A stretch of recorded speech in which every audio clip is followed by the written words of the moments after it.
Hello dear students, good morning, good evening all of you. आज के lecture में हम बात करने वाले हैं सेक्शन 87A की रिबेट। नॉर्मली हम क्लाइंट को बोल देते हैं कि सर आपके 12 लाख रुपए तक की इनकम पर आपको कोई भी टैक्स पे नहीं करना है, आपको सेक्शन 87A का रिबेट मिल जाएगा। लेकिन कुछ केसेस ऐसे हैं, जैसे कुछ इनकम ऐसी है जहां पर आपको सेक्शन 87A का रिबेट नहीं मिलता है। वो कौन कौन सी इनकम है आज हम इस वीडियो के अंदर डिटेल में कवर करने वाले हैं। अगर आप किसी भी पर्सन का इनकम टैक्स रिटर्न फाइल करने वाले हैं फिनेंशियल ईयर 25-26 के लिए, तो यह वीडियो आपके लिए बहुत इंपॉर्टेंट है। सबसे पहले बात कर लेते हैं कि सर सेक्शन 87 का मतलब नॉर्मली क्या होता है। अगर हम न्यू टैक्स रिजाइम्स की बात करते हैं, अगर आपकी इनकम 12 लाख रुपीज तक है, उस पर आपकी स्लेब रेट के हिसाब से 60,000 रुपीज का टैक्स बनता है। ये टैक्स है आपका, लेकिन सेक्शन 87A का आपको यहां पर रिबेट मिल जाता है और आपको ये टैक्स पे नहीं करना होता है।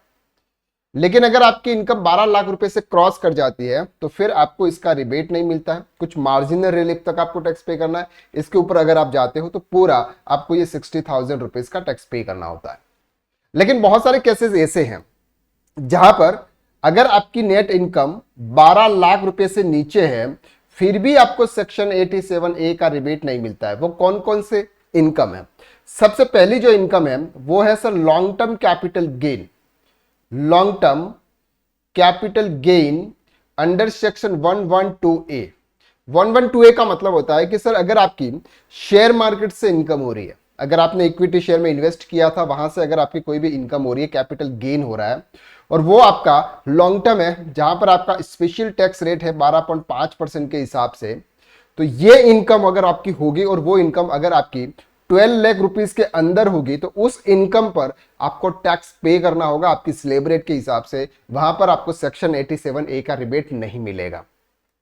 सेकंड इनकम आती है sir short term capital gain. Short term capital gain 11A ये बात करता है सर शेयर की। अगर आपने इक्विटी शेयर में इन्वेस्ट किया हुआ है, वहां से अगर आपने विद इन 12 मंथ के अंदर अंदर आपने उसको परचेज सेल कर दिया, यानी कि परचेज करने के बाद तुरंत आपने सेल्स कर दिया, तो वहां पर अगर आपको कोई शॉर्ट टर्म कैपिटल गेन होता है और शॉर्ट टर्म कैपिटल गेन पर नॉर्मली 20% के हिसाब से टैक्स चार्ज होता है, तो वहां पर आपको सेक्शन 87A का आपको रिबेट नहीं मिलेगा। तो ये चीज आपको ध्यान रखनी है। एंड नंबर थर्ड आता है सर जहां पर आप लॉटरी की बात करते हो, लॉटरी या गैम्बलिंग, इस इनकम पर भी आपको सेक्शन 87A का रिबेट नहीं मिलता है।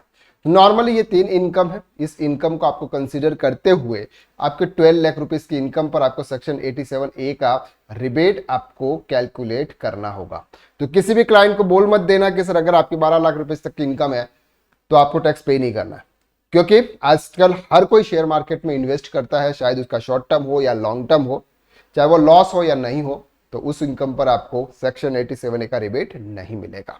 आई होप कि आपको ये क्लियर हो रहा है। तो आज के